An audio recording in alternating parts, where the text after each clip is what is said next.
All right. Hello, everyone.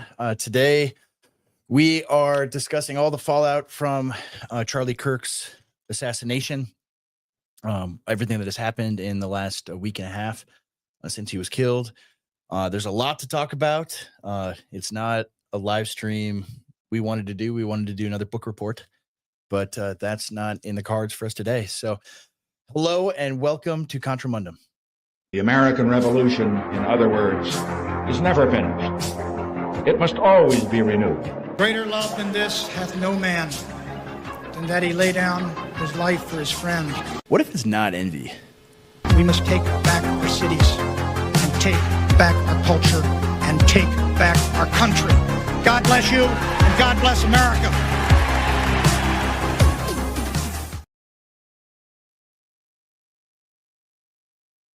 Can anyone hear us? That's the question. Yeah, that's always the question right now. I think we have audio. If we don't, we're just going to talk to ourselves and no one will know what we say. So maybe now's your chance to say everything you wish you could say. What? I'm you kidding. think I'm filtered on this show? No, totally unfiltered. I am very filtered. Are you? What do we talk about when we're offline? That's the question. E-bikes. You talk about e-bikes. I don't have one, by the way. But you talk about them. Only to upset you. No, man. You found out I have an e-bike, and it's like the only thing we talk about. It's like, how's your e-bike this morning? Did you take it out for a ride? Unfortunately, my brakes are bad, so I got to fix those first. Oh, it's man. fun. I mean, you make fun of it, but you would love to ride it. Going up to church. Yeah, that'd be wonderful. That'd be great. I'm going to be squinting a lot today because I can't see and I don't have a computer. Can't see, doesn't have his computer. You're like, you're down for the count too. You've been sick for a while. Mm-hmm. This is going to be like a Michael Jordan flu game. You're not familiar with that reference? I don't think I am. In the NBA finals, he had the flu and scored like 50 points. Oh, really? Yeah. Just summoned the will to greatness. So, adrenaline does a lot. Yeah. Oh yeah, totally. I'm and it's wild because like, man, when I get the flu, like the legit flu, not just like a little stomach bug, mm-hmm.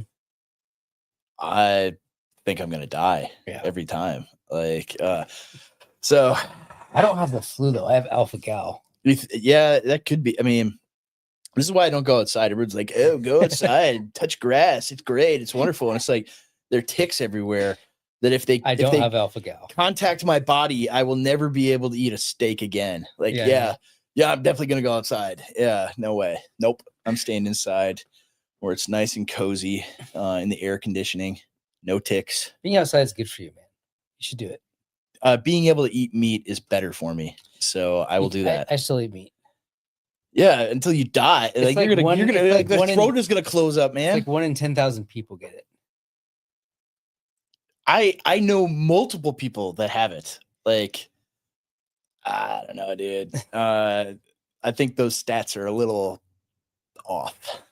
I spend more time outside than I do inside. Well, I mean, now that you've got it, I guess you can. There's no going back now. Yeah, it's like when you get leprosy. So you enjoy all the poultry. See everybody. Yeah, that's right. Enjoy a lifetime of poultry. I don't like chicken. I mean, chicken's okay. You like chicken. I'm not going to not eat it. What's the dish that you make? You've made it for us like 3 times with the coconut. Oh, chicken adobo. Yeah. Oh, it's great. I love it. Great. But I like steak more. Yeah. I like cheeseburgers more. Cheeseburgers. I'll have like the mushroom burger now.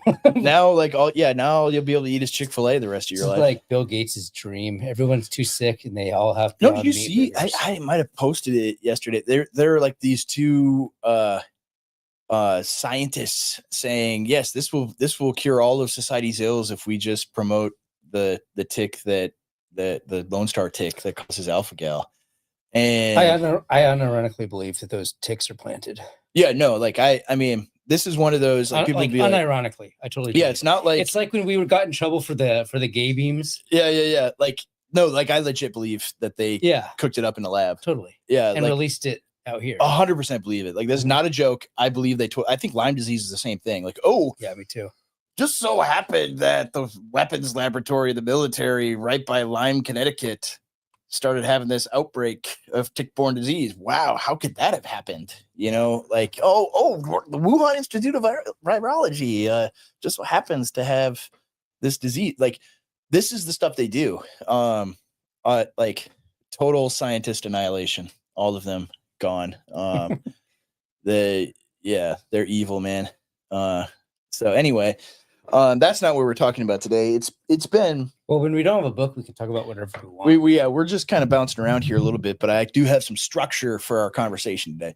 I mean, the first one is What are people saying? is that do they agree with the alpha gal thing? Stay inside, everyone. Here, scroll down. Yeah, man-made horrors beyond your comprehension, 100%. Keep scrolling. Come on. I could read faster than you could scroll. Sounds foreign, wouldn't trust it. No, it's legit. It's really good. I think he's talking about chicken adobo. Very, very good. It's good.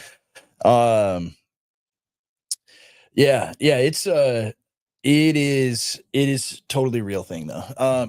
So I haven't caught it. I mean, I got bit by, despite like never going outside. The few times that I do, there's lots of ticks in Tennessee. This is like a negative. This is like a negative advertisement for rich runners. You're scared of nature. That's pretty funny. We just established that it's not nature, man. It's not scary. The odds are slim, and you say this after puking your guts out all day after having a burger. Different. That's different. And first of all, I didn't have a burger. That's different. It's not alpha gal. I also think that it's really, they have to be implanted for like 48 hours for you to get it. Yeah, it's the same thing with like Lyme disease. Yeah. So it's like, just be careful. And you're like the guy that's like hiding with his shades down. Yeah, man. Because the sun's going to cause cancer on you or something. No, I don't care about that. Like the sun is great. I like going outside and getting the sun's nurturing rays absorbed into my body. I love that. But having these zombie creatures that attach to your body and suck your blood and make your body go to war with itself if the wrong amino acids are consumed by you, like no, I don't want that. And so no, like honestly, I'm calling on President Trump and the Trump administration to devote every possible resource to eradicating the Lone Star tick. That'd be a good initiative. Not just that. I'm serious. But they should investigate the source of these ticks. Yeah. Find whatever scientist cooked this thing up 30 years ago, exhume his body and burn him, right? Charge him with treason posthumously, right? This cannot be Speaking of political tolerated. violence. Yeah. It's not political violence, it's justice. I'm saying the legitimate government should do it, not Yes, like Jim Bob. ABC is going to cancel us. Yeah, I guess now we're out of the running for late night with ABC. But yeah, speaking of those things, Jimmy Kimmel getting canned is awesome news. Tons of people are freaking out about it, though. Oh, I thought you believed in free speech. CJ, don't you believe in free speech? Yeah, they were the same ones that were demonetizing people on YouTube, kicking them off every channel, celebrating Trump being banned from Twitter while he was still president of the United States. Yeah, anyone who mentioned the election in 2020 or COVID or anything like that, they were getting kicked off every platform. Yeah. Dude, yeah, I got a ban. I didn't get a permanent ban from Twitter, but I got a ban around that same time too. And I mean, I remember how like demoralizing it was. That I would log in each day and both my following and follower count would be like noticeably smaller. Like, and then I have to scroll through like who got banned, and it'd be like waves. It'd be like every couple weeks, all of these accounts that were awesome just nuked completely. But it made our guys online like incredibly resilient. It actually is funny because like all the dog whistling and funny phrases and things that we're good at, and the left can't keep track of, that came out of that situation. Oh yeah, like all of the code words and everything. Like the online language that was adopted to subvert the censorship regime Yeah, it's pretty cool. it was neat. And like, yeah, I think Martin made like 200 accounts, right? And what they would do, they'd let him get to like 10,000 followers and then ban him, Mhm. right? Because that's like the little psychological game they play, like, Yeah. where it's like, oh, my account's back. I've got a few hundred people that found me and that kind of thing, and then a few thousand, and then you're like, okay, we're back to where we were before, and then boom, you're gone, Mhm. right? To demoralize you, like it's gonna You keep never happening. you never got your account closed. Never down, got my account closed down. I was always really careful. I had a pretty good idea of the things that they were using. So I had a prior. The reason I have at Contra Mordor is because my prior account got kicked off. Yeah. Have you ever applied to like get that one back? Yeah, I think they did release it, and so I grabbed it through a different email address just so Okay. it's there. And I you don't want forgot someone the password? No, I have access to it. I just haven't used it. Okay. I should. I probably shouldn't be announcing this. Yes. That's right. I'm going to use it again. But yeah. But it was because it was dark because of days, hate man. speech about trannies saying stuff that was more mild than I would say now that Elon lets me get away with now. Yeah. Yeah. I mean, and like that issue itself, like that is like issue number one is 2 weeks before Charlie was killed, a trans person, I don't even know what to call him, trans person shot up a Catholic school full of elementary age children, and was it 2 or 3 died, and several more wounded. And then of course you have like the very prominent one in Nashville from a few years ago. It just came out. You probably didn't see this because you're busy Throwing up. throwing up. But the attempted Kavanaugh assassin When was this? from a couple of years ago, Oh yeah. turns out Oh really? trans. We just Yeah. found that out. Yeah, this that week? came out today. Yeah. What? Yeah, that came out today. And so, like, Nobody could one, have seen that coming. everybody knows the 41% statistic, right, as far as transgenders go. And you can understand why that is, because when you've irreparably destroyed your body and it still doesn't make everything better, because the issue is, right, mentally, these people believe that they are women in a male body, or vice versa, right? And so they try to make the body conform to what their mind believes, and it doesn't work. It doesn't fit, and so they do violence to themselves, or they do violence to other people. Both the school shooter in Minneapolis and the one in Nashville, both of them were the manifestos they left are just full of like self-harm and suicidal stuff, right? I mean, they're incredibly violent, and they seek to do harm to themselves and to other people. Like and for years, this was understood as a very serious psychological and mental and emotional condition. And now it's not. They're totally fine, right? And you would, 30 years ago, people would be involuntarily committed for this stuff for their own sake and for the sake of society at large. And in the last 10 years, we have said, no, this is just normal. This is okay. This is fine. They should be able to participate in society just like everyone else. And it doesn't work.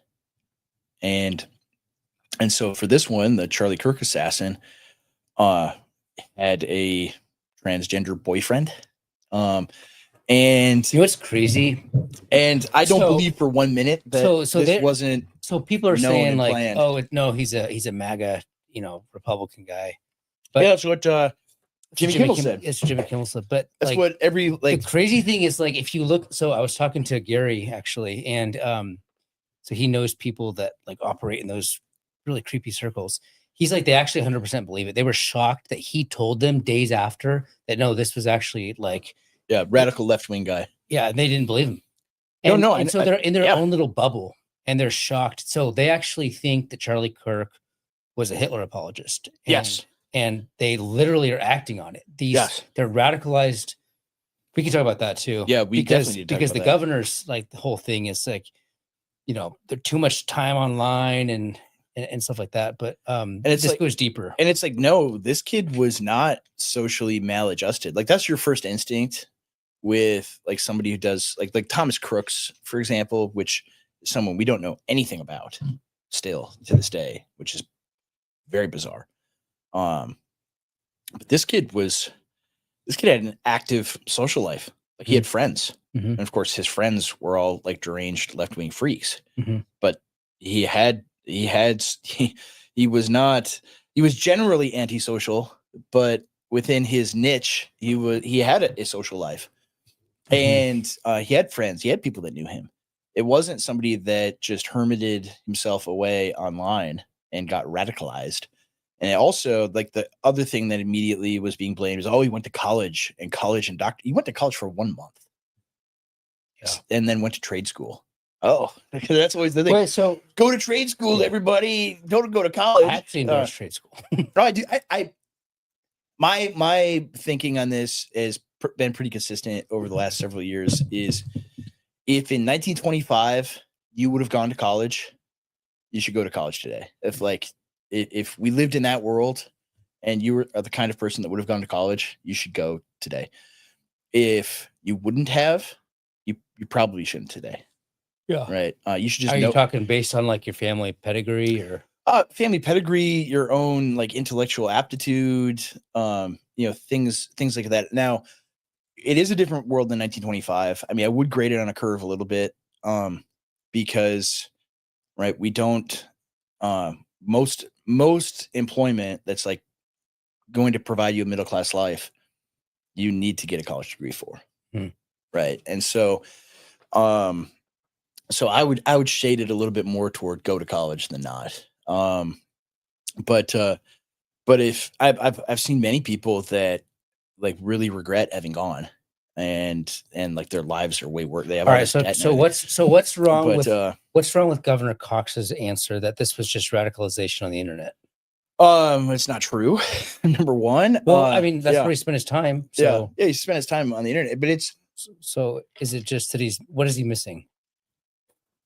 I think. I mean, I don't know the details of his family. Apparently, his family is fairly conservative. Maybe they're Mormon. I guess I'm not really sure. But it's more the total social contagion of radical left thought everywhere. So it's not just in the ghettos anymore. It's not just online, hidden away. It's in real life. Yeah. Everywhere too. Yeah, I remember like I was listening to Brian Sauvé, and he was saying that like the governor is talking in terms of like using his pronouns. He went to talk to like kids at a library for some promo thing, and he introduced himself to these fifth graders with his pronouns. And and so like this is the culture they're creating. Yeah. And it's very offline. Actually. Yeah, Spencer Cox, I believe, I could be wrong, so fact check me if I'm wrong, I believe has a gay son. And in such cases. Yeah, and he's one of these like just completely cowardly Republicans. Yeah. That's given into all of this. But it's also like, your Chamber of Commerce type Republicans who the second Wall Street gave in to every woke thing. Those type of Republicans did too. Yeah. They're totally gutless, cowardly. And so no, like Spencer Cox is quite possibly the worst Republican in America. And so of course it happens. A lot of competition. It's heavy competition, but I would put him up there with people like James Lankford. But definitely the worst Republican governor. And there's some bad ones. And so, but particularly like on this issue, on on trans stuff, LGBT stuff, everything, totally beholden to that world. And so obviously he's not going to say, yeah, this is just like radical left-wing terrorism, it's trans terrorism. Like that's what this is. It's obvious. And apparently, I mean, it's also interesting that the stuff that this kid was into online was extremely messed up. And he probably was exposed to, pornography when he was, very young, like 7, 8 years old, and began that downward trajectory into really freaky, messed up stuff. Yeah. And to the point where you're, a high school kid and into tranny stuff, right? Like that's how they're created, right? It isn't, I mean, it's part of it is, it's like extremely well known that, right. Well, how do you create new, homosexuals or people with, in part of the alphabet soup? It's kids that are sexually abused as children, like a substantial number of them. But small children being exposed to pornography is essentially the same thing, right? I mean, virtually, right? It's not, it isn't the same thing, right? It isn't literally the same thing, obviously. And so to, not to diminish, right, anyone who is suffered in that way, but it's in the same category as that. And so as a result, like what made him what he is, it's stuff like that. So it isn't just like, I mean, I think a lot of people, even like in the online right, who poo-poo Christians who want to ban pornography and ban all of that stuff, they treat it like you're just these puritanical moralists that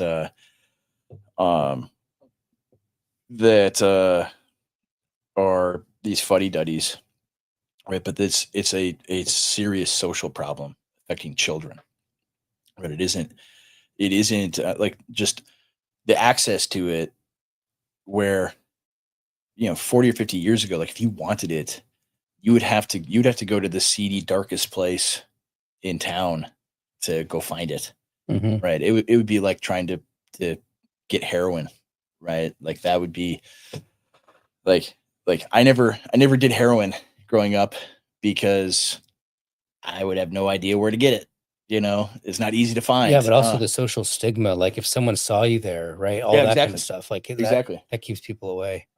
Yeah, the internet, like the response is always, well, you're not going to stop it 100%, so you might as well, do nothing. Yeah, and it's like, I don't know. I saw them clamp down censorship wise on anybody who ever had like made a post about a vaccine or something like that, and like your account is nuked, and like all information regarding vaccines or COVID or the war in Ukraine or whatever, gets eradicated. Yeah. J6 stuff, election stuff.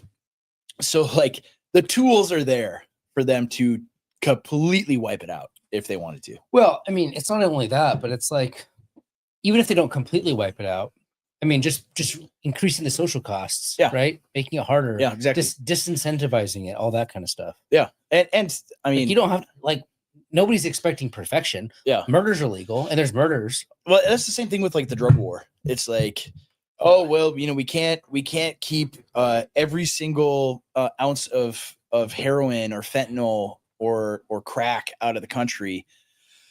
So I guess we better just legalize everything. It's like, oh no, it's actually good to not have like drug deals going down in your neighborhood. But I don't want to live in a place like that. Yeah.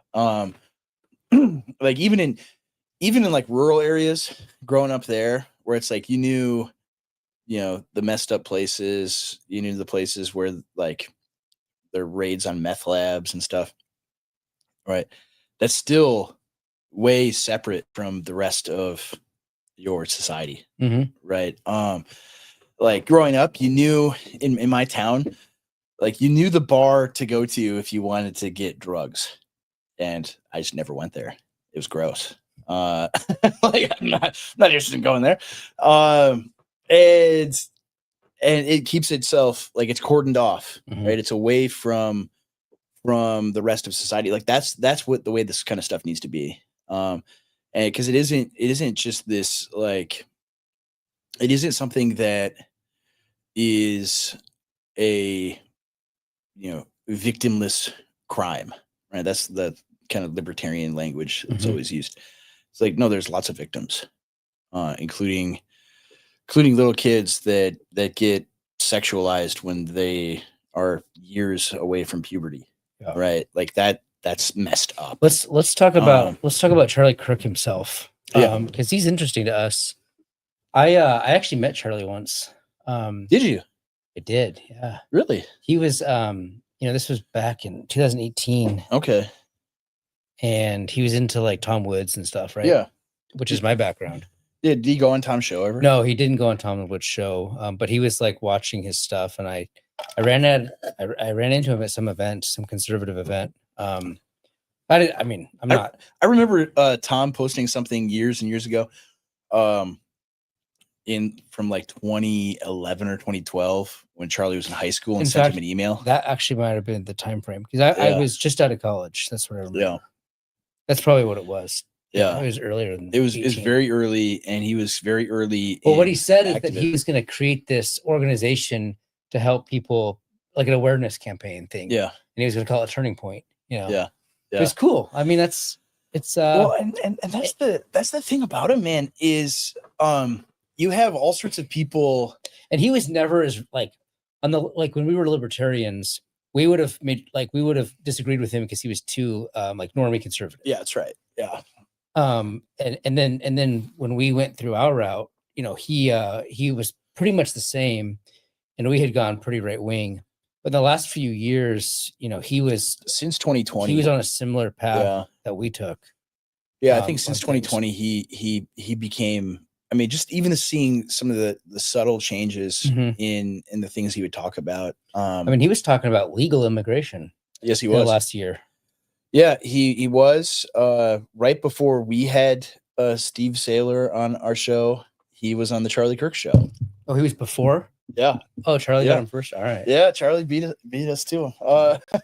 But it's like Charlie was going down the right path, and especially toward the end. I mean, there's all of this in the I don't last even week's wanna get into that speculation stuff. but like even on the question of like the American-Israeli All right, relationship, we're gonna get into it. we have to. So he was good. He was getting Yeah, really he was good on good. it, and I think in like a sane and reasonable way, where it's like, is this good? Like just asking the question, is this good for my country? yeah, I mean, it's just the Ron You Paul know? angle. Yeah. Like, is this like Is this good for America or to not? have like entangling alliances? That's it. Yeah. Like that's all you have to think about. Is it good for us to be involved in it in any way? Right? If Israel wants to bomb Gaza or do whatever things it wants to do, right? Fine. They're a sovereign country. They can do what they want. But we shouldn't have to foot the bill. We shouldn't have to be on the hook geopolitically for it. Right? We should be able to go our separate ways. That's the thing. Yeah. I mean, and Israel does this stuff because it knows that we protect them. yeah. When you have like the world hegemon in your back pocket, right? Then you can do whatever you want. Right. And Charlie was you against that. know that they'll back you up. Mhm. And so having that liability geopolitically is not a good thing for America. And of all the guys in Trump's ear, Charlie was one of the loudest against the Iran bombings. Yes. You know? Yes, he was. Very much so. And so like he was moving in a direction that I think most young American men are today. Right. And thinking about this, not in like the zany stuff. Right. There's plenty of that too. But just the very reasonable, hey, is this good for my country or not? Mhm. Like asking that question. He was doing that. And many like if you talk to the kind of young guys that go to TPUSA stuff and volunteer and work in their organizations, right? Most of them are more or less right there on it, which is a significant, profound change from even 5 years ago.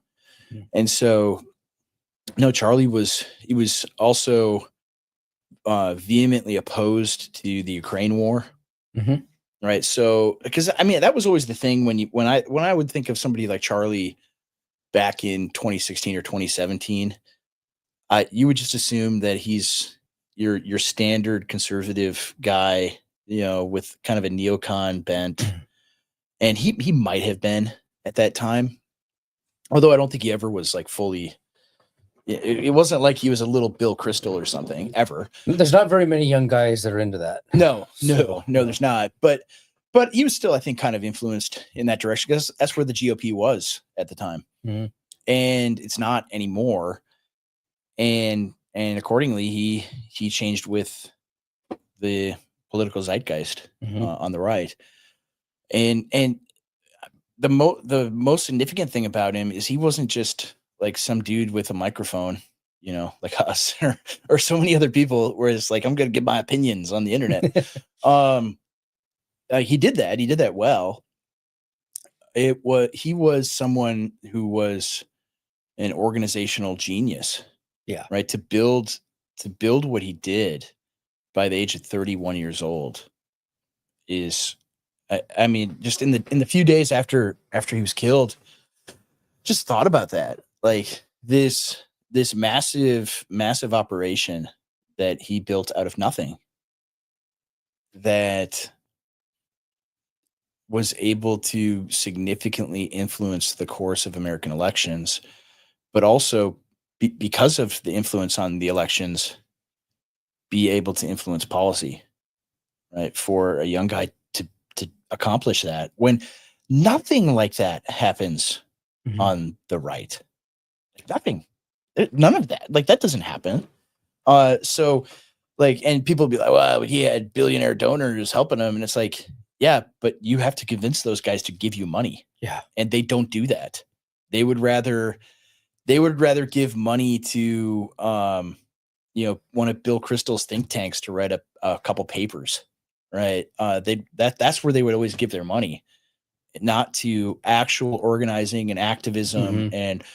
and the stuff that really, really matters. It is significant. I mean, like, okay, so here's the thing. Since the 60s, the left has chased a strategy of going to universities and schools and getting the youth, right? Yeah. It was the youth movement. Yeah. I mean, that was true not only in America, but in Paris and in Everywhere. England and everywhere. Like Yeah. the youth movements, that's how the left conquered everyone.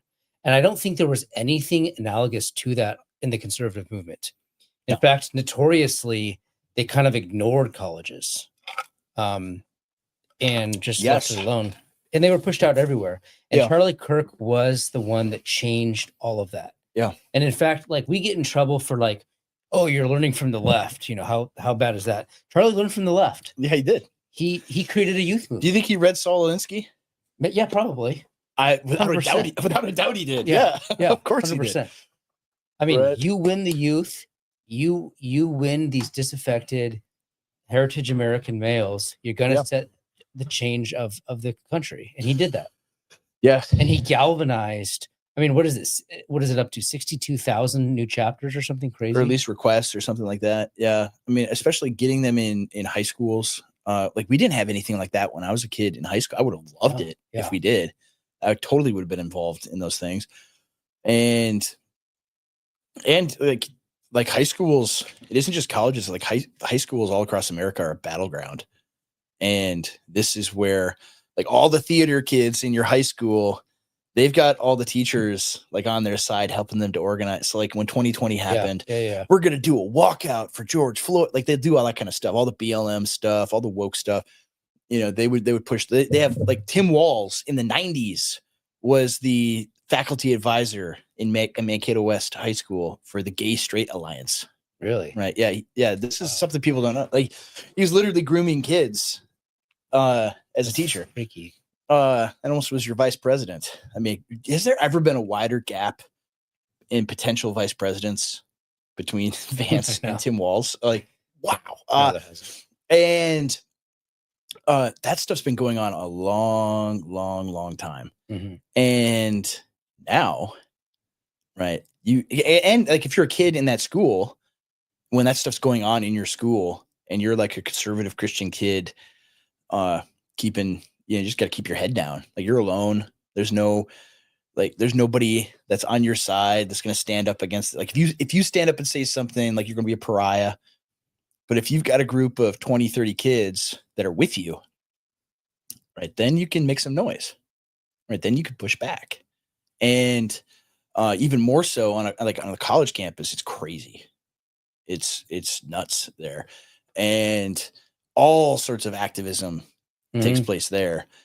And to have I was involved in the College Republicans, which was like 6 really nerdy kids. Like that's it. That's all we had, And I was like headed out stuff. Go vote for George W. Bush. It was stupid. Like it was really lame, man. And but if you had 50, 100, 200 kids in a TPUSA chapter when I was in college, Yeah. it would have been awesome. Yeah. Been great. It is cool. I mean, so that is the answer, man. Like win the youth. Yeah. And especially now the youth, they don't like, they can see how just how lame the left-wing culture is and how stultifying it is. How it's not fun. No, nothing about it is fun. No, they're always angry. And it's fun to be a little transgressive, right? And to subvert those things and to poke at them and troll them and all. Like young guys like that. Yeah, it's fun. It's fun to make fun of them. It's fun to do all that, and that's how you get them going. Is right. You just have a lot of fun, and I mean that's why our little corner of the world is what it is. It's because we're having way more fun than anybody else, right? I mean, you're here half dead right now, and we're having a blast, man. It's fun. Right? We have a good time, right? We have a good time online and offline, and we even more fun offline. And that's what's okay. That's sorry, just to jump in there. That's my favorite part of this project. Yeah, is I think about like Phil, and there's a lot of stuff going on in town, and all the controversy about like town politics, but offline there are dozens of guys moving here so far that are just having a blast. And I think that's why, in fact, Gary and I were notoriously black-pilled together, like when we first met. But I don't know if you noticed this, but he's like extremely white-pilled now. Yes, he's very optimistic. Have you noticed that? I wouldn't say he's extremely white-pilled. No, but for him, he is. He's he totally very is. optimistic. For him, he totally is. Yeah. No, he was like getting after me a couple weeks ago. He's like, "Come on, man. Yeah, I know. Why are you blackpilling?" Yeah. And I was like, "What?"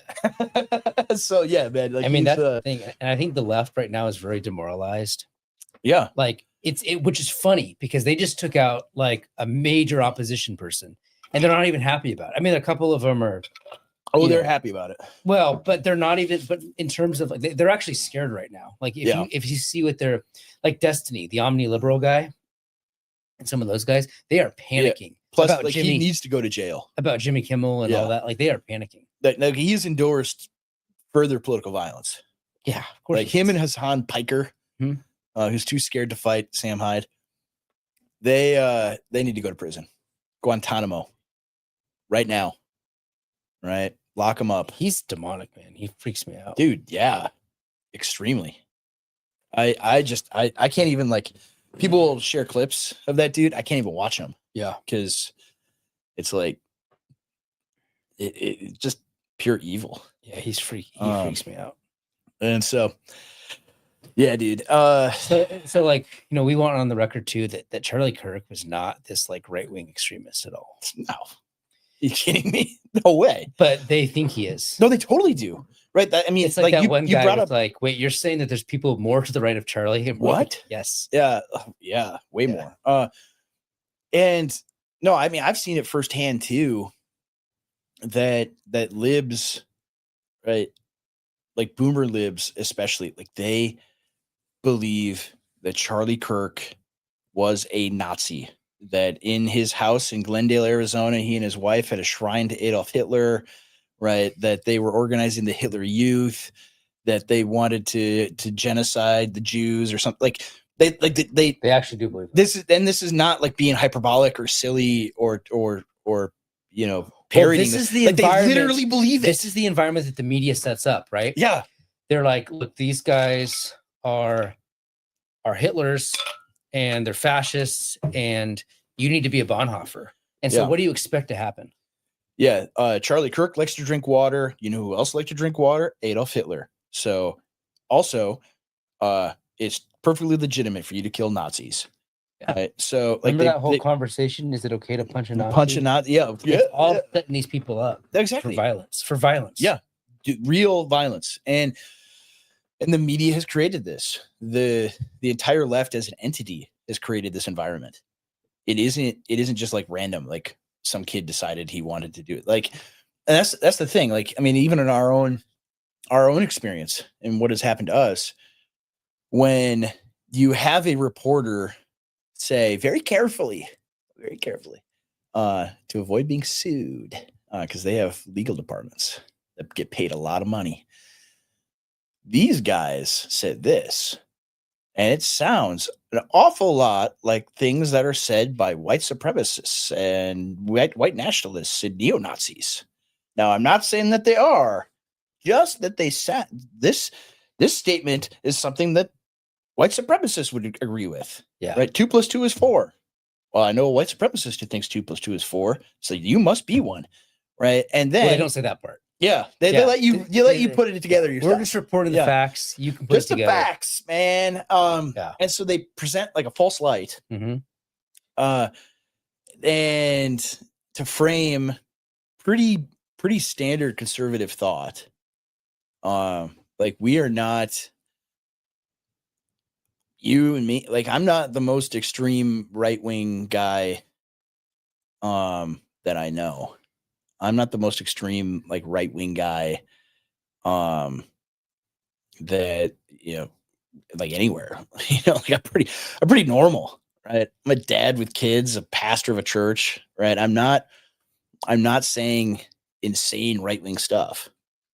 And I'm saying things like men and women are different. They're not the same thing. And men can't become women. And men can't actually marry men, right? I'm saying things like that. And that sounds like Hitler talk to me, man. So you must be a Nazi and you deserve to die, right? You're preaching hate, right? Even in like, they're obviously fraudulent, like ex post facto text message conversation that was made to like attempt to exonerate the tranny. But even in that, it's like, yeah, Charlie Kirk was preaching hate and I had to stop him. Right. And so the things that I believe, which are basic standard conservative Christian things that any Christian 50 years ago would have said, well, of course. Yeah. Is called hate. It's called hate. It's not just, oh, we have a disagreement of opinion. No, you're preaching hate. And so what that means is you deserve to die. Right? You're preaching hate. Somebody should kill you. You're a threat. That's what, when you accuse someone of preaching hate, they're saying, I hope somebody puts a bullet in your neck. Right? That's what that means. And we can't tolerate it. Right? We cannot tolerate these accusations. Right? We can't tolerate being accused of being white supremacists when we're not. Right? I'm not. Sorry. If anyone thought I was, I'm sorry. I'm not. Never have been. I'm not going to be. CJ's the same way. Right? Right. Right? We're not going to be. Right? And like the stuff I believe, it hasn't changed. In like, I mean, have I refined my thinking? Do I know more stuff? Do I have better arguments? Things like that? Yeah, of course. right? I've grown and matured and gotten older and hopefully wiser, but my overall thinking on everything has not shifted or changed really in any substantial way. More than anything, what has changed in terms of my thinking is my approach to how politics works, right? Like that's why I'm right wing and not libertarian anymore. It's like, man, I would love to have that Ron Paul free society that I believed in when I was, 25 years old. That'd be awesome. Right. But I realized the only way you could do that is a whole lot of force being applied to society. Mm-hmm. It's the only way it's going to happen. All right. And and force, not violence, not random violence. Right. Let's get that clear. But the state applying law and power. Mm-hmm. Right. That's the only way you create those conditions. Right. It doesn't happen spontaneously. Right. People don't all just say, well, why don't we just all follow the non-aggression principle? Wouldn't that be great? You do it, I'll do it, he do it over there, and then we'll have a perfect society. Right. Like that's not real. Mm-hmm. That's not how human beings are. It's all right, you're going to follow it. I'm going to follow it. He's going to follow it. And if any of us don't, that guy over there is going to bash our head in. Right. That's how you create it. That guy with a badge right over there, he's going to bash your head in if you break the compact that we have.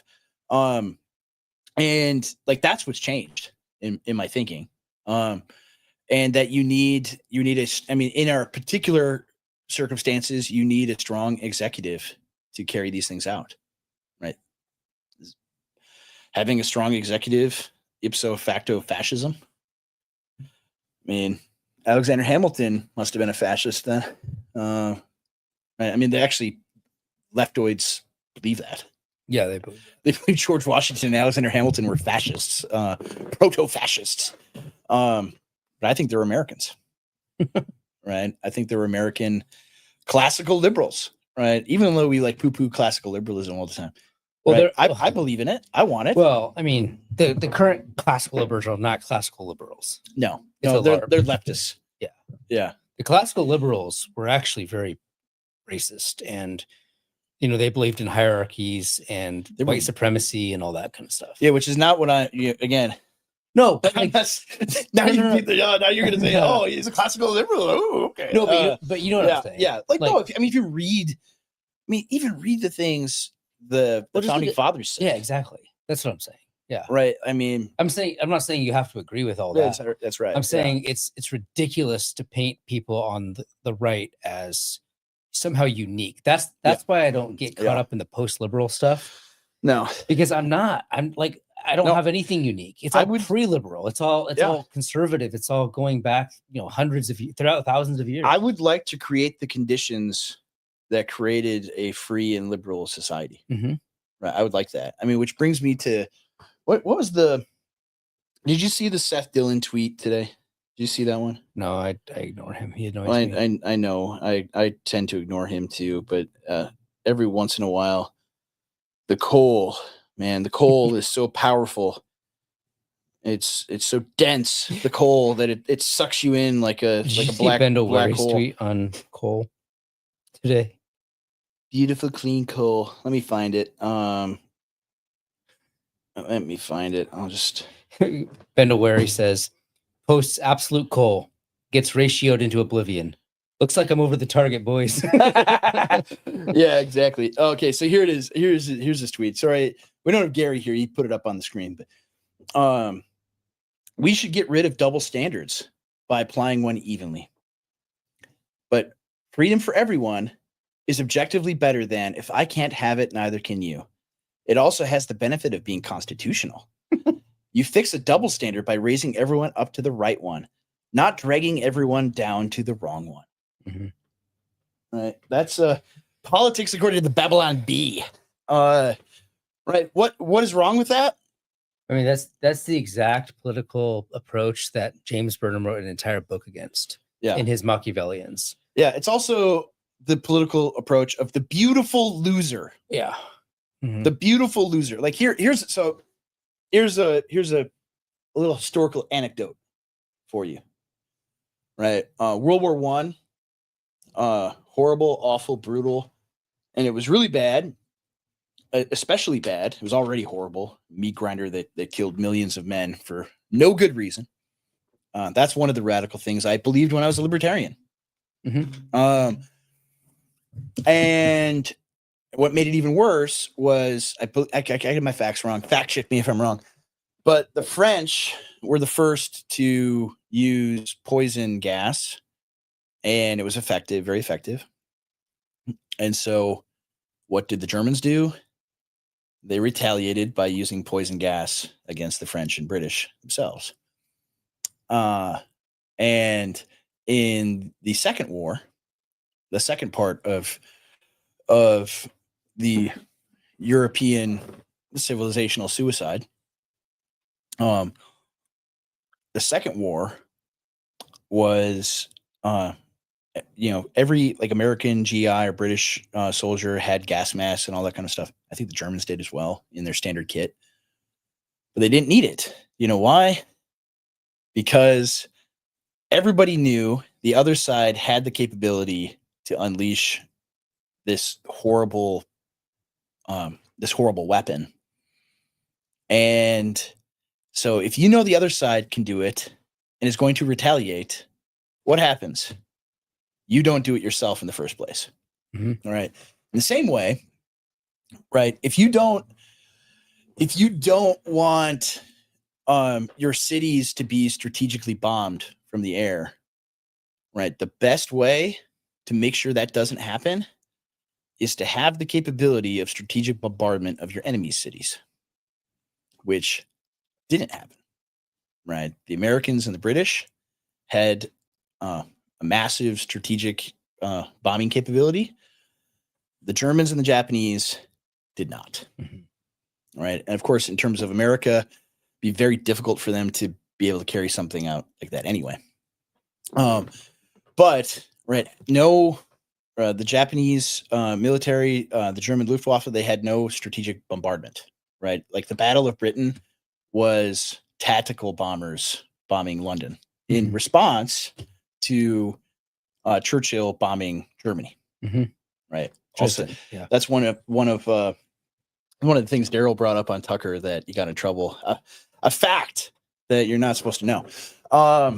And so, right, then you carry it forward to the nuclear age. The Soviet Union gets nuclear weapons because of communist spies in America, and they develop their own nuclear weapons. And then what happens? Right? Was there immediate nuclear war between the Soviet Union and the United States? No. Why? Because each side knew, right? The Soviets are nuts and bloodthirsty, evil, like the most evil people who have ever existed. Soviet Union. Never once did they even come close. I mean, Cuban Missile Crisis is the closest we came, but even there, right, peace prevailed because why? They knew if we start bombing the United States, they will retaliate in kind, right? Even if they're all going to die, they're going to kill all of us too. So that's the only way to keep the peace, right? Is a knife at each other's throats, right? Why do I bring these things up? Why do I bring these things up? Well, because the left used mustard gas. They used strategic bombarding. They used nuclear weapons, right? And the right said, wow, we're too pure. We're too good. We're too principled to ever retaliate in kind. We will never do that. No, we never. Meanwhile, you're choking. You're dying from the mustard gas. That's why we lose, because we don't have mutually assured destruction. Right? Why did they think they could do it? Why did they do it? Because they know the right is dominated by people like Seth Dillon, who are so cowardly that they hide behind, oh, we got these principles. These principles, we believe in free speech. Meanwhile, they're shutting, like the Babylon Bee got shut down. Right? Babylon Bee gets shut down. Everybody gets banned from Twitter. everyone's censored on YouTube. Everyone's censored on like at the behest of the government, mind you. Everyone is censored on Facebook. Nobody's able to talk about the most secure election that ever happened in the history of the world, right? No one's allowed to talk about it. Why? Because they knew there's turnabout is never going to happen, right? There's never going to be a tit for tat, right? That's not ever going to happen, right? So we can do whatever we want, right? The only way that they don't ever do this again is if they face retaliation. That's the only way. That's the only, like, You have to be vicious. It's the only thing they understand. you got to be vicious. That's how these people understand.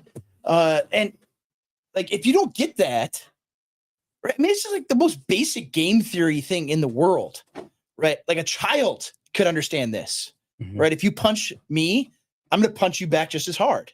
Yeah. Right. And because if you don't, you're going to keep getting punched and you're going to lose and be killed or whatever. Right. Like, this drives me nuts, man. I mean, you see this with like Ted Cruz too. The FCC boss, he sounded like a mafia boss, right? Oh, he said that? Yeah, yeah. Oh, Ted's weak. Oh, that's an understatement, I right? didn't realize he said that. Yeah, if Jimmy Kimmel had gone on ABC on October 8th and said, you know, I'm sad about all the Israelis dying, but they kind of had it coming, right? If he had said something like that, do you think Ted Cruz would be like, I believe in free speech. We got to keep him on the air.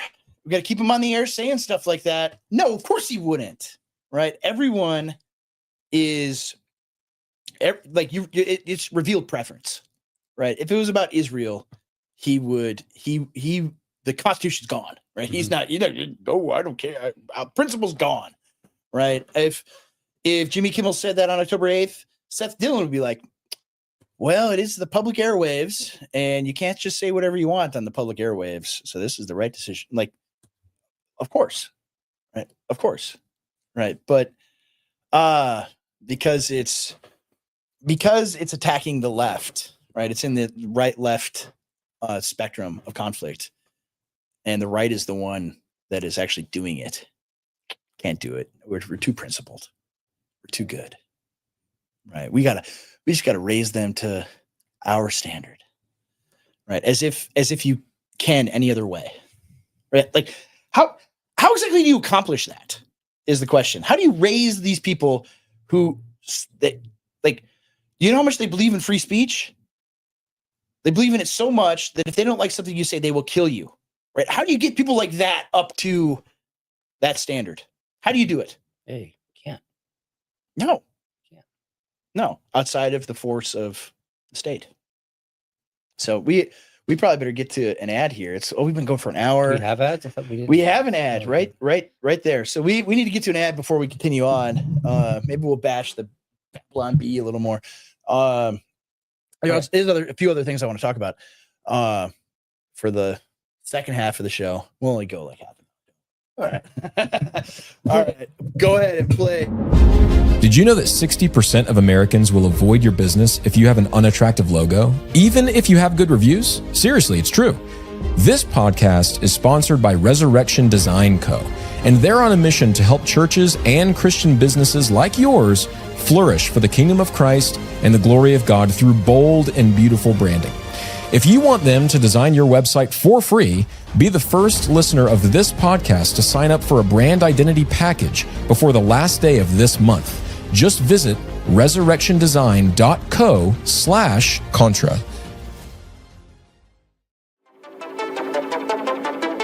If you own a business, you have a duty to protect your customers, and that starts with cybersecurity. Enter Armored Haven, a Christian company that provides full-scale cybersecurity for any scale business. Their security protects all of your internet services, such as email, cloud services, devices, and more on various platforms like Microsoft, Google, Dropbox, and Salesforce. If it's connected to the internet, they can help secure it and manage it, bottom line. Backed by NSA experience, it's all done at an affordable cost and based upon an explicitly Christian ethos. So visit armoredhaven.com/contramundum to receive 3 months of free monitoring with any new service agreement. That's armoredhaven.com/contramundum. Armored Haven. Stop the bad nerds by calling in the good nerds. Breaking news from CJ Engel. What did you find? Well, just that, where was it? Just that. You found some news during the break. Breaking news. Steven Crowder has the marital records of marriage certificate of Ilhan Omar and her brother. Yeah. I mean, this has long been known. Everybody knows. Everybody knows. But nothing's going to happen. Well, nothing's going to happen. I mean, partly because to be denaturalized due to immigration fraud, I think it's 6 years. One of the lawyers in the chat can correct me if I'm wrong, but I believe she became a citizen in like 1993, something like that. So the time frame for her committing immigration fraud to strip her of citizenship is long since passed, more than likely. But sad. Nevertheless, like, she should go to prison for it, right? Be expelled from Congress and put in prison, right? I think so. They just had the vote to take her off the committees, Yeah. right? Did you see that? Was it? No. Was it? No, it's filled. Oh, Four Republicans voted to keep her on, and that's all they needed. so what was it? Like Steve King in Iowa. You remember when he got kicked off all of his committees? Yeah. Just because, what did he say? Like, Western civilization is superior to other civilizations. Something like pretty mundane, actually, and factually true. And he was stripped of every committee assignment like that. But you can endorse political assassination. Yeah. So they kept her and on. Stay in Congress. So Or stay on committees. Like, dude, the Congress is absolutely worthless. They're totally worthless, right? The GOP and they're totally worthless. That you could tolerate that, right? And what's the rationale, right? Same as Seth Dillon. Oh, our norms. We don't want to violate our norms. We don't want to be like them. And so you will lose. You will always lose, right? They don't care about like the American people who are going to suffer because more of these people are emboldened to commit violence because of Ilhan Omar, right? So to answer your question, no, they're not going to throw her in jail. No, I mean, well, thankfully it's not up to Congress. It would be up to a judge and jury, and we see how that goes. Yeah, and the Department of Justice, investigating and prosecuting her. Which, yeah, good luck there. But I'm sorry. It's like that's the only black deal in all of this. So they had that vote like that. Man. They had that vote, but I think that they did the vote now because Trump was telling people we have the receipts, we have our records now, and they didn't care. Yeah, and then, so it's getting leaked. Yeah, that's probably I think the inside. Trump tweeted about it last night. Yeah, I think the inside info is that the other big news that happened today, or it hasn't actually happened yet, but it's about to be announced, is a new fee schedule for the H-1B visa for every application. All right, if you're in Bengal right now and filling out your H-1B application to go do computer in Silicon Valley or Austin, Texas, or wherever, or open a gas station or whatever you're coming to America to do, it's gonna be $100K. So there's black pillars saying that the massive corporations are willing to cover that fee because they pay that much in insurance every month. Yeah, maybe they are. But even if that, the reason why you should be optimistic because of this, I agree, is not that now the legal immigration, so-called, is going to be down to zero. No, I don't think that's what's going to happen. Right? Only Yeah, nobody believes that. That's what's going to happen. It's rather that 5 years ago, if I said, hey, legal immigration is just as much a problem as illegal immigration and maybe worse, people will look at you like, what? How can you say that? I have a friend that immigrated from wherever and they love America. They just want to come for a better life. But now you go to Costco and you're a foreigner there in your own country, right? You go, I mean, did you see the video of the guy in Dearborn, Michigan? Yeah. Who went to the city council meeting? They're going to name a city, or they have, or are about to name a city street after a jihadist. Really? Yeah. After a literal jihadist in Dearborn, Michigan. And a guy politely goes to the city council meeting. I'm going to oppose that. I think that's wrong. Like, this guy's a bad guy. Sir, you're an Islamophobe. You need to get out of here. You don't belong here. You have no place here. Right. Because the entire city is overtaken by Muslims from third world countries. Right. Completely dominated by it. Right. Parts of Minneapolis, the same way. Parts of many cities all over the country are the same way. There is a 100-foot tall monkey demon statue in Texas. All right. Why? It's illegal. Legal immigrants. Legal immigrants did it. Right. Not Private illegal. property. On private property. Mhm. And well, we believe in the First Amendment and religious liberty. And so because we believe in our principles, that therefore is good. It's good. Well, it's not good. It's just not good or bad. We're just neutral toward it. It's neutral. Right. Yeah. It just is what it is. Right. And people have finally realized that our country is being sold for spare parts. Every square inch of it is being sold away from our people. Right. And to the point where you could even say our people as a thing and people don't freak out like you're some kind of like white supremacist or something. Right. It's like, no, like there is an American people, like they're distinct people and they are getting the shaft on everything. And they have been for decades. Right. All of the manufacturing in the country just up and leaves and goes somewhere else, goes to another country where they can pay Chinese peasants, $1 a week to make iPhones. Right. And the whole Rust Belt is full of people that once had jobs and now all they have is poverty and fentanyl and government assistance. Right. It's horrible. Like, people don't want to live that way. Right. And they didn't live that way. Right. They had good lives and all of it is taken away from them. And why? Not because of illegals. As bad as that is, right? They need to go. They're killing people. They do crime. They bring drugs. It's horrible. They all have to go and they should be gone immediately. Right. But the legal immigration problem is not one that is as easily solved. And illegal immigration is proven to be very difficult to solve.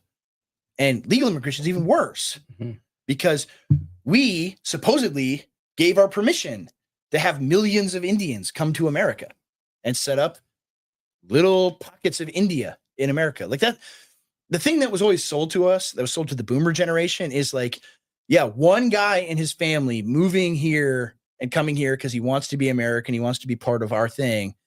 Right. That's fine and good. Right. Because that guy is going to assimilate. He's going to become an American. Right. And that's all fine and well.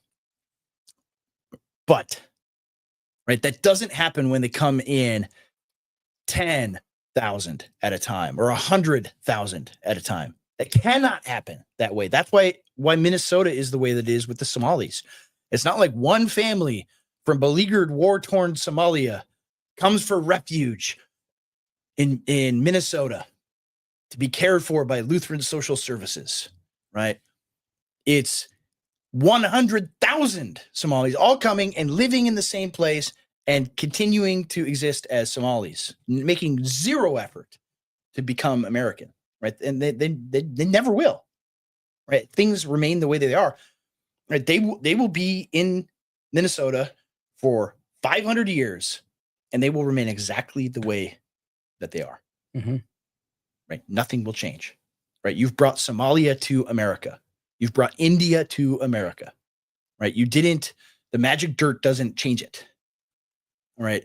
Magic dirt could if it's like on an individual basis, right? There are individual people that assimilate, but mass populations do not. And what this signals is the administration is willing to confront it, right? And that was unthinkable years ago, right? And it's hard. I mean, and everyone, I think rightfully gives Trump a hard time when he says, like, green card stapled to the back of diplomas, like things like that. It's like, oh, why does he say that? And you understand why he says that, because a massive chunk of the Republican voting populace has it in their heads that, oh, these people are just coming for a better life and they're going to work hard. And we came here, a century or two ago too, for a better life. And it's the same. Right. That's deeply ingrained in their heads by the television, by public education and everything else for decades. And whether or not it was true then, it's definitely not true now. And finally, the administration is taking even the tiniest little bit of action. Yeah. So if big Silicon Valley tech corporations has 100K, who cares? It's 100K that I don't have to pay to an American. And they keep bringing them all in. Right. If you just slow it down a tiny bit, that's more than what we've done. And the issue is less about the practical, like what happens. There's also very few corporations that can actually do that. Yeah, there's not that many. You know, like during the. But the other thing that they're doing too is if they're going to make this $100,000 investment, the person that they're bringing over is actually going to be meaningful. Yes, it's a meaningful business decision to them. Yeah, it isn't just immigration fraud via corporations. Yeah. It's like then they actually have some skin in the game in a way that they didn't before. But I mean, I think what it also signals is a major shift, that this is on the table now. Addressing legal immigration is on the table. Right. Here's the other thing. There's the concept of regime uncertainty. Yes. So if they're making these decisions now, are you going to invest $100,000 on the off chance that maybe in 2 years, Trump's going to go even harder and like reverse that? So all your investment into this employee is now done for. And the State Department can revoke those visas at any time. Yeah. Right. So you make that 100K investment, and now it's like, oh, are they going to even be allowed to stay here? Exactly. That's my point. Yeah. Or is Vance going to double down on this? Is it going to be? Is it going to be 250 in a few years? Yeah, or $1 million. Right. It's like, oh, if they're really worth it, you'll pay that. Right. Yeah, I think that all because you remember the H-1B chimp out over Christmas, and when people went through all the records, and it wasn't because Ilhan was saying, like, no, we want the best and the brightest from the world to come to America to work on these things. I want to make rockets and go to Mars, and I need the best and the brightest. And then you go through and you look at all the H-1Bs, and it's like part-time jobs, right? It's like housekeepers at a Holiday Inn, right? Like you could find American people to do those jobs, right? This is all labor arbitrage. I mean, part of it too is you bring people that are essentially indentured servants, and right, they're not going to complain about the pay, right? And they can't leave and go to a different company, right? You hire an American to do software engineering, and you treat him like garbage. What's he going to do?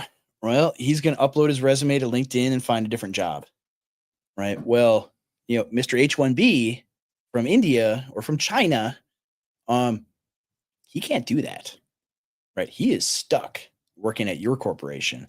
So he's going to put up with whatever you do. I mean, it's the same thing with, like, if you talk to guys that are in the trucking industry and how awful it is, right? I mean, my dad, I say many times, owned and operated a semi truck. It was a good life, good living. But now, right? They've got like multiple cameras with AI watching everything, to see if you're looking on your phone, right? And you get pinged. Like if you scratch your face, they think you're talking on the phone. And GPS monitoring everything. Like if you go 1 mile per hour over the speed limit, you're done, right? You're gonna get fired. Like, who will put up with that? Somebody who's here on a visa, Mhm. right? And can't leave for a different company, right? And so you could treat your employees like garbage because you'll find somebody from a third world country that'll take their job, right? It's really sick. And so the question is whether the GOP and particularly the Trump administration is willing to fight corporate interests or not. Mhm. And it's an interesting question because heretofore the GOP has been the party of business and the free market and all of these things, and it's shifting much more into more of a populist mode, and it has been since 2016, 2015. That no, we actually care about American workers, right? We want Americans to have nice jobs to feed their families with. Mhm. We don't care if the GDP is at 4% growth or 3.9, right? What difference does it make if Americans are going broke? And I think that will be the major conflict, right? Just that broadly speaking, in the future, right? In the 2028 election is right. Who cares if on paper the GDP looks great if life in America is horrible for our people? Mhm. Right. I mean, that's kind of been the conversation the last 8 years, last 12 years, is those kind of things. And I'm hopeful that all of the work that is being done on the right, all of the organizational efforts of people like the late Charlie Kirk is directed toward those kind of things. I mean, you think about all of these young men joining TPUSA chapters in colleges, right? They're going to graduate soon to a job market that is as bad or worse than it was when we graduated from college. You graduated a few years after me, but when I graduated from college, in college I was working at a Panera Bread. Have I told you this? Worked at a Panera Bread. I don't know. I was good at making sandwiches. You know, my wife worked at a Panera Bread. Really? Yeah. Oh, I'll talk to her about that. See, You can compare notes. we had, ours was the best. We get awards all the time because we had the best one in the whole corporation. And You should tell her that. I will. Whatever lousy California one you were at, we were great. Anyway, right after I worked there when I was in college and I graduated, and was looking for employment that fit my newly minted college degree, and everybody I worked with was graduating too, in kind of the same boat. Right. All right, got my degree now. Time to make the real money, and we put in hundreds each of applications everywhere. I remember that. And nothing. Mm-hmm. Right. I mean, I would have to put in a few hundred applications just to get like a single email response of sorry, we're not hiring. Much less to get one that's like to get an interview. And everyone was in the same boat. And I remember working there and going through like everybody I was working with. I was like, bachelor's degree, master's degree, bachelor's degree, master's degree. Like everybody there was very highly educated, and we were making sandwiches and mopping floors. Yeah. Right. And it was like, and in that moment you're thinking like, oh, like you start thinking, should have I gone to trade school? Should I just have joined the military instead of going to college? Should I have done this? Like, am I going to be stuck working a minimum wage job the rest of my life, plus having to pay student loans, right? Like that's the terror you were feeling. And I mean, eventually over the course of like a year or years, right, everyone eventually found things, but it took a long time. It took much longer than our high school guidance counselors told us, like, go to college and you're going to be making six figures in a couple of years. Yeah, it's not what happened. And little did they tell you, yeah, you're gonna make six figures because the dollar is gonna be so depleted that's what you need to like make ends meet. Yeah. And it was incredibly depressing. And I'm thinking like, okay, these young college guys today that are entering a world like that, that's going to be the thing that motivates them more than even like culture war stuff, things like that stuff is important. But am I going to be able to find a job to make enough income to get married and have a family and have a good life? Is that door even open to me? Right? That is going to be like the driving force of political action in right now and in the near future. Right? It's not going to be it's not going to be anything more like that. That's always the thing in terms of like political, like mass political change, is like people are just guerrilla Americans like that. Like all of human history, everyone's just been a guerrilla American, right? They don't care, right? People just don't care. Like if things are good, I don't really care. It's when things are not good that people start paying attention, that they start to think about politics in real terms. When it's like, life is really horrible right now. And people have chosen for our lives to be this way. Mm-hmm. Right. It isn't because I'm just a loser and I didn't work hard enough or whatever. Like I didn't pick myself up on my bootstraps and, walk to school uphill both ways. Right. And give the manager a firm handshake like that none of that stuff is the cause of it. It's all, it's all policies decisions that have been made over decades and continue to be made, that it's going to drive political action. And so as depressing as like that whole like last 5 minutes, I'm actually white pilled about it, because only like you have to have people that are politically conscious in order for anything to happen, in order for political organization, political action, and change to take place. And I think it will. I think it definitely will. And then you add on top of that, half of the country believes that anyone that's normal is a Nazi that deserves to die. That's a wild world to live in, man. Oh yeah. I have nothing else to say. I'm tired. Well, I have one more topic I want to get to you. When did you first start worshiping Odin? Me? Yeah. What's this coming from? When did you set up your Odin shrine? What is this coming from? Oh, I was accused recently on the internet of being an Odinist. You were? Were you aware of this? I heard actually. Yeah. Were you aware of that? By who? Some cosplay loser on the internet. And I'm being accused of being an Odinist. This was news to me.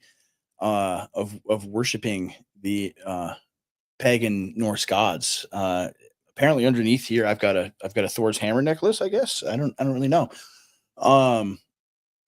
Yeah, like because my friend Ben Crenshaw wrote something in American Reformer about friend enemy distinction in Plato. It's like, hey, you actually don't even need to read Carl Schmitt to get this. Like, so Plato was the offender on this one. Yeah, Plato. He's the pagan. Because I just defended Ben by saying, no, you're not a bad Christian if you read classical philosophers and glean wisdom from them. Even the Apostle Paul quoted in the Bible pagan philosophers and poets. And apparently that means I'm basing all of my political thought on paganism.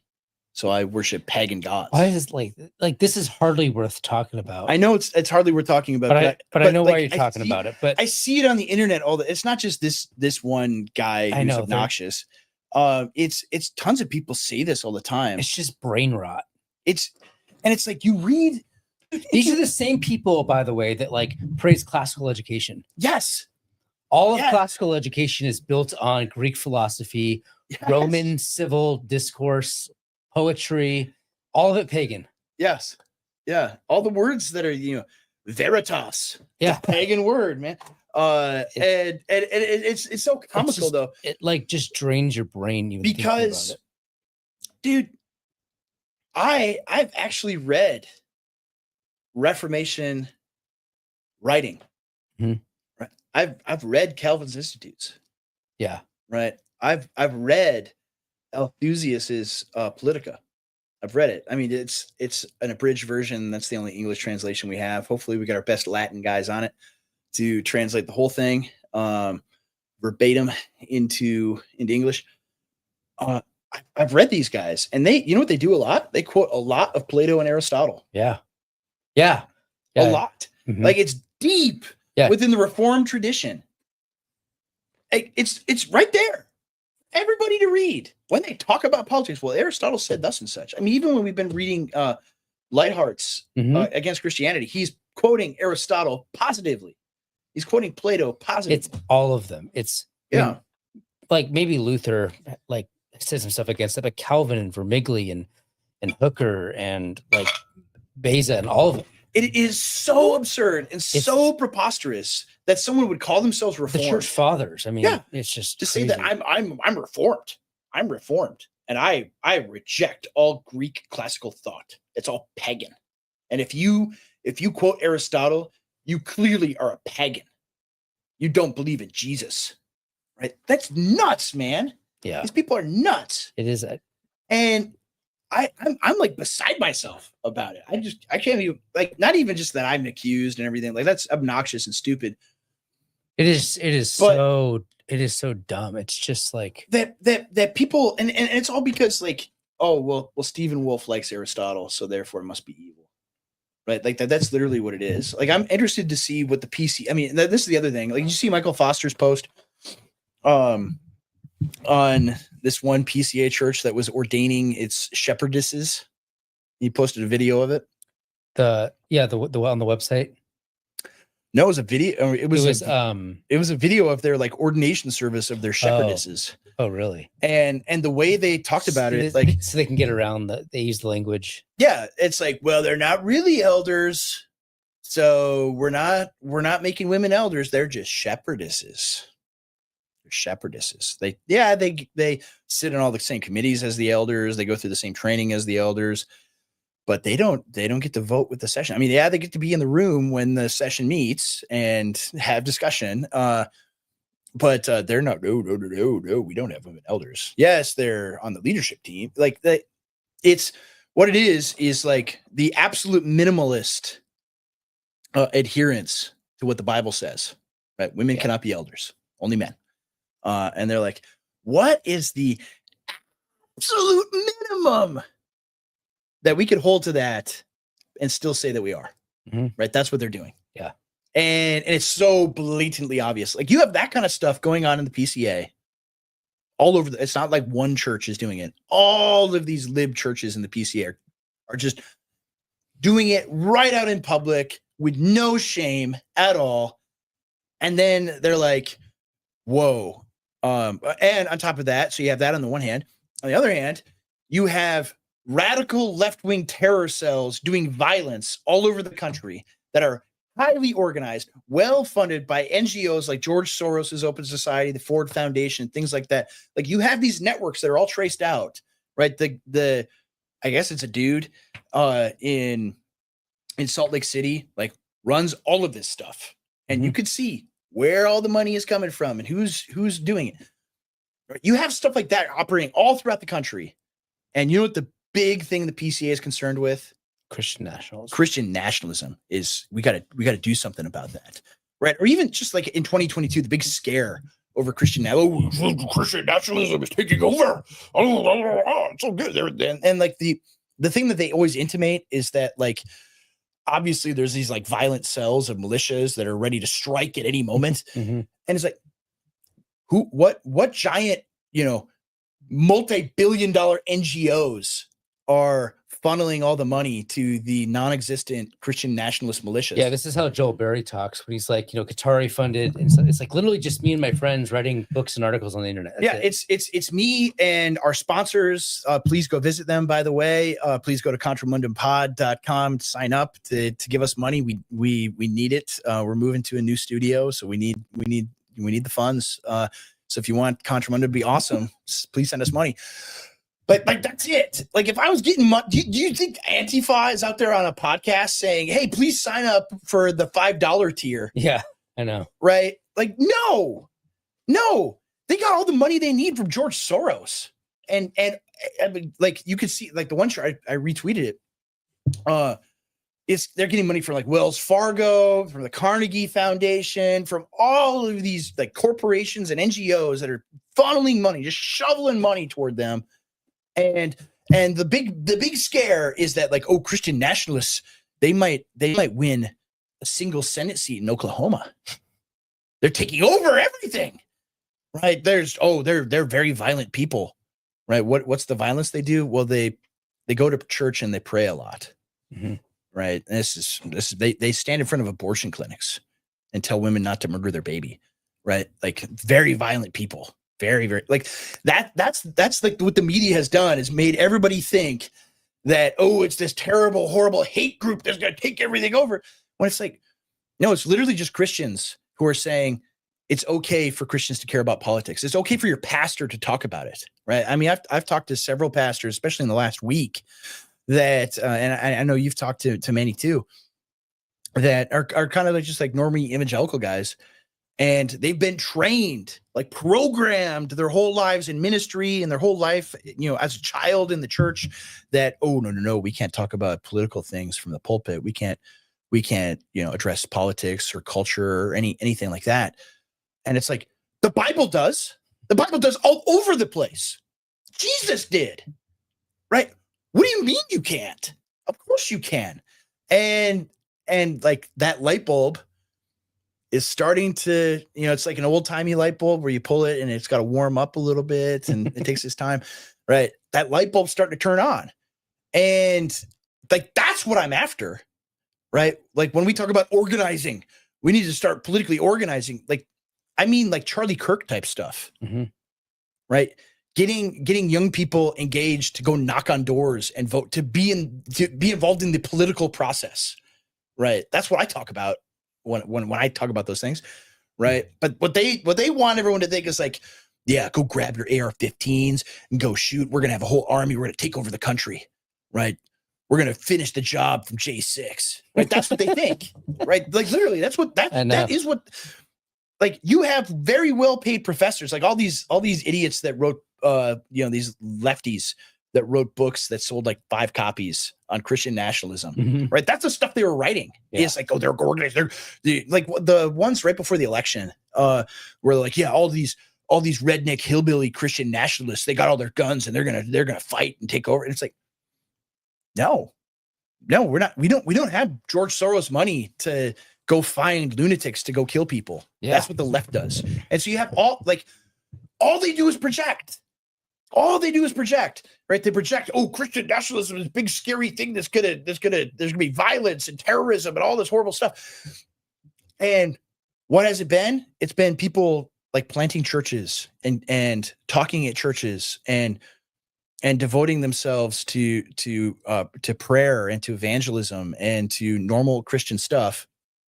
Meanwhile, the left, for years now, has been slowly building an army of deranged freaks to go kill people, right? To go do violence, to go riot and commit billions and billions of dollars of property damage, to beat people, to have doxing rings. They get people. Remember the firefighter? Like, you want to talk about free speech, right? The firefighter or the policeman, whatever it was, $25 donation to Rittenhouse to his defense.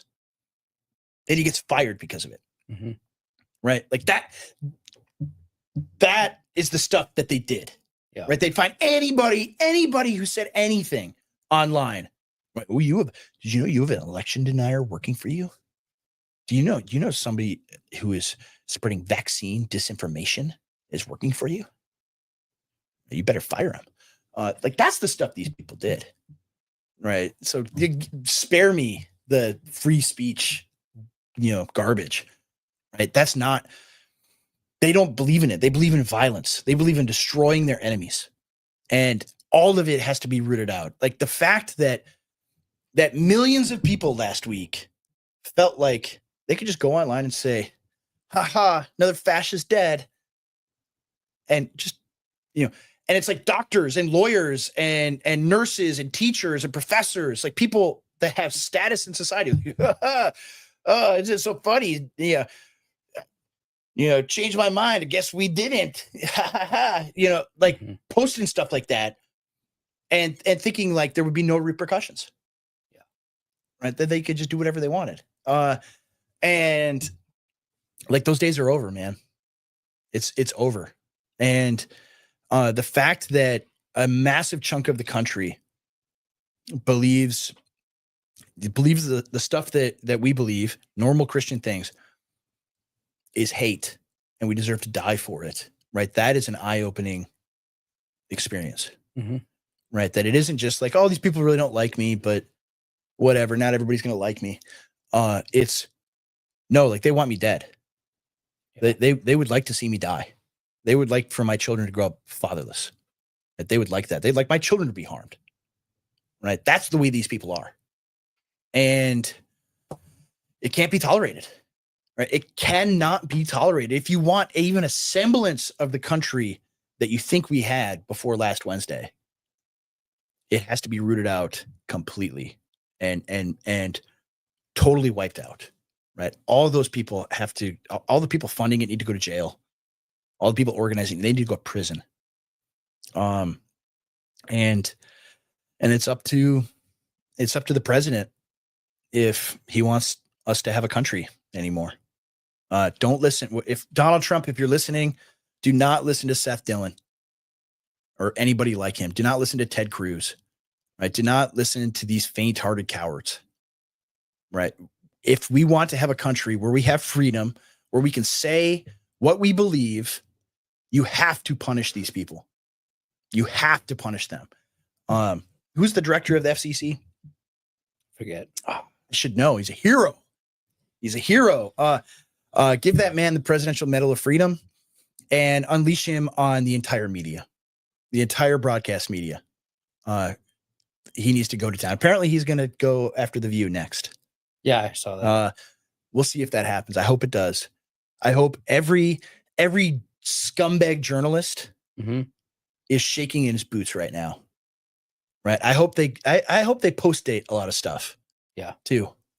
Right. I hope they say, oh, you're that's an incitement to violence. Like you're saying things that are not true. And people are receiving death threats because of it. Like maybe we need to look at your broadcast license. Yeah. Right. I hope they do those things. Right. Because that can't be allowed.